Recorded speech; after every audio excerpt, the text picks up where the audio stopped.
Hai, Assalamualaikum. Welcome to Billionaire. Hari ini kita dalam segmen My Zone dan topik kita pada hari ini ialah New Norm, norma baharu. Dan bersama kita pada hari ini Muhammad Faizal, iaitu Yang di-Pertua Gabungan Pelajar Melayu Semenanjung, Cawangan Kelasi Universiti Utara Malaysia. Assalamualaikum Faizal. Alhamdulillah. Sip. Arif, sihat Arif? Sehat, Alhamdulillah. Makin gemuk. Orang makin gemuk, makin sadar semua nampak. Okey, baik. So hari ini kita nak cakap pasal new norm ataupun norma baharu kan. Jadi sebelum tu kita nak lompat betul. ke new norm dalam topik new normal ni, boleh tak macam Faizal share sikit? Mungkin orang macam confused.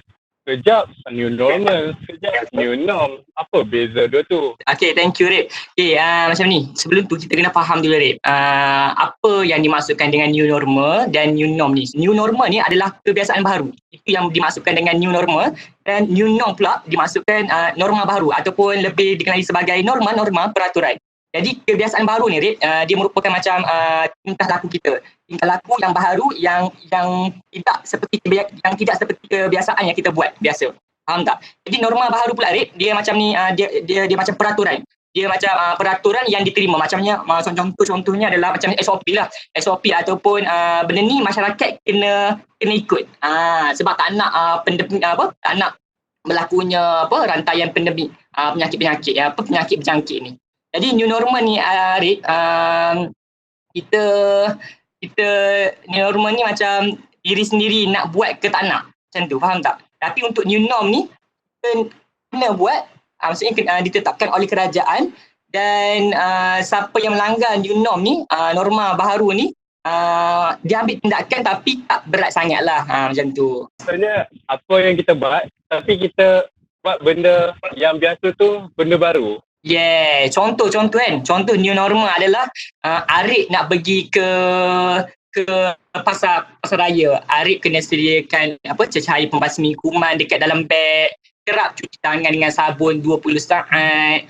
Biasa pakai penutup muka, amalkan langkah-langkah kebersihan, elakkan bersalam dengan orang lain. Itu untuk new normal, iaitu kebiasaan baru. Tapi untuk new norm ni, atau norma baharu ni, dia macam benda yang ditetapkan oleh kerajaan ataupun benda itu kita kena patuh untuk kita putuskan rantaian COVID itu sendiri. Contoh, elakkan berkumpul ataupun buat perhimpunan secara besar-besaran, minimalkan masa berurusan. Contoh ni macam dengan aku dengan engkau sekarang buat live sekarang ni. Ni tak apalah sebab berada dengan jarak jauh kita guna sistem yang macam ini. Kalau boleh cuba minimalkan masa berurusan tu. Itu antara new norm lah. And then apa lagi? Praktikan penjarakan sosial. Itu pun penting, 1 meter. And then sentiasa periksa suhu badan. Itu adalah perkara-perkara yang new norm yang patut masyarakat ataupun komuniti tahu perbezaan untuk new normal dan new norm. Perbezaan apa? Perbezaan yang macam aku bagi tahu tadi. Apa yang dimaksudkan dengan kebiasaan baru, apa yang dimaksudkan dengan norma baharu. Alright. Okay. Dia dah macam itu pun satu soalan tau. Dia macam macam banyak yang benda aku macam lebih kurang lah. Kita dah dengar dah macam contoh-contoh new normal yang ada dalam keadaan negara kita sekarang ni yang berhadapan dengan pandemik. Bukan kita saja tapi hampir seluruh dunia menghadapi pandemik ni dan terpaksa untuk mengamalkan norma baharu. Jadi apa pandangan Faizal lah, kesan yang orang kata kesan yang ketara yang kita boleh yang boleh dilihat selepas berlakunya norma baharu ni? Macam general lah, umum lah. Apa yang aku boleh kongsikan, maksudnya apa yang aku nampak sendirilah kesan daripada norma-norma baharu yang telah diperkenalkan, yang telah diaktifkan oleh pihak kerajaan.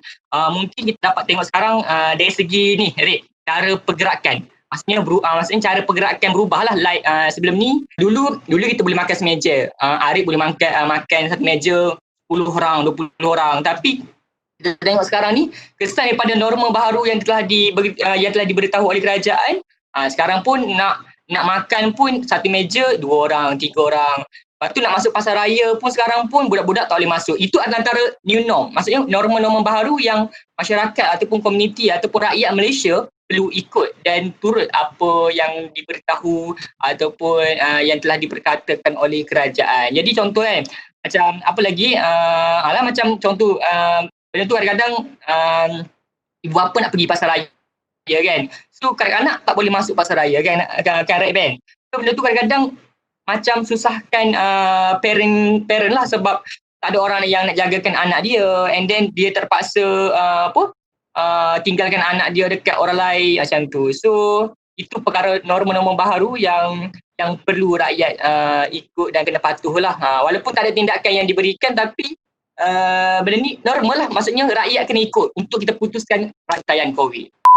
Okey, kita dah tengok dah macam tu antara kesan kita boleh nampak lah yang boleh berikat dekat individu, dekat family, dekat community. Jelas kan? Merangkumi ketiga tu.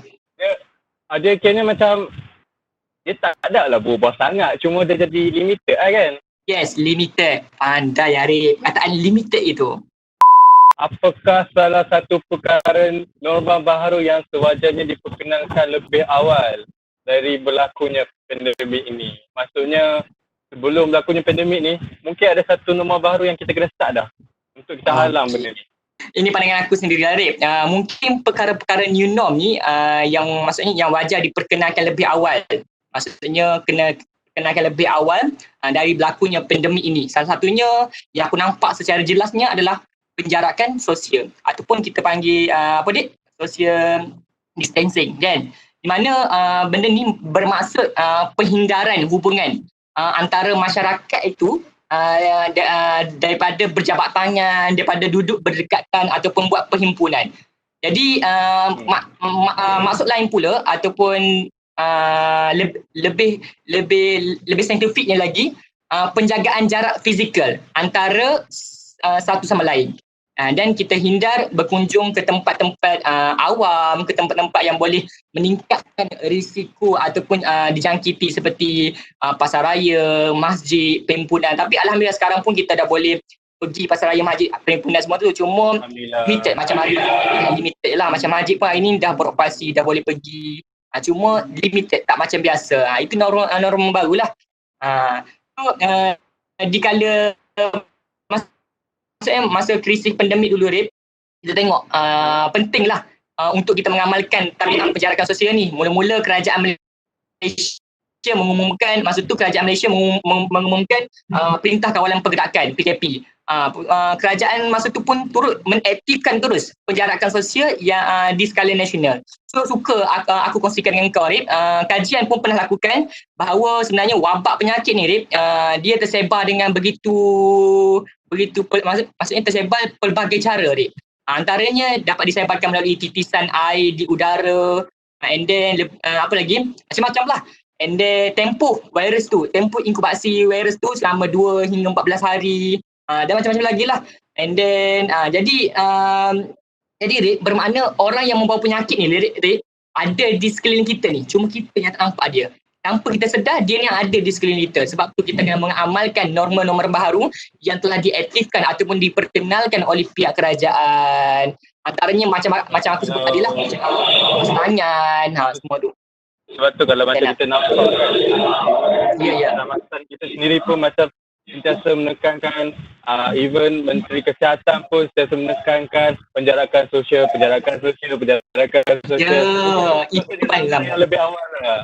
Yes, langkah yang apa? Yes. Berlakunya pandemik kan. Betul. Sebab kita tahu. Contoh, maksudnya macam kita nampak Arif ni segar bugar, tapi pada dasarnya sebenarnya mungkin Arif demam ke, tapi kita tak sedar. Jadi virus ni berada di sekeliling kita, tapi bukan Arif ni lah yang aku maksudkan. Ni contoh sahaja. So the best way is kita just mengamalkan penjarakan sosial tu. Dia sebisan usaha lah yang kita boleh buat untuk kita nak stop lah benda ni tersebar luas macam tu. Ya, betul itu Arif. Betul. Apa yang diperkatakan oleh Arif benar-benar sembako. Wah, dia punya pancing tu boleh tahan. Kita pun dah macam maksudnya dah 3 bulan lebih juga kan kita dah dalam PKP ni kan. Oh, kes dah turun, boleh lah keluar jalan-jalan. Tapi macam mana kita nak stop? Macam kes ni tak habis lagi, kes tu ada lagi. Virus kita tak tahu dah ada ke belum, vaksin tak jumpa lagi. Macam mana kita nak letakkan diri kita ni supaya konsisten untuk mengamalkan norma baru ni? So point sini Adik kan, point sini adalah macam mana nak bagi konsisten kan, nak bagi benda tu terus menerus. Maksudnya new norm ni kita konsisten dengan norma-norma baharu yang telah diperkenalkan oleh kerajaan. So, ni dari segi pandangan aku sendirilah kan. Sukalah aku mengingatkan kepada semua yang sedang tengok sekarang ni, kehidupan kita hari ni, Rip, tidak akan kembali kepada keadaan biasa. Sebab apa? Sebab COVID ni, Rip, ialah satu virus yang amat mudah dijangkiti dan kajian telah melaporkan 98% penduduk tidak mempunyai imuniti terhadapnya, Rip. Jadi, Rip, kita semua kena bergabung bahu mengamalkan norma-norma baharu yang telah diperkenalkan oleh kerajaan, yang telah diberitahu oleh kerajaan.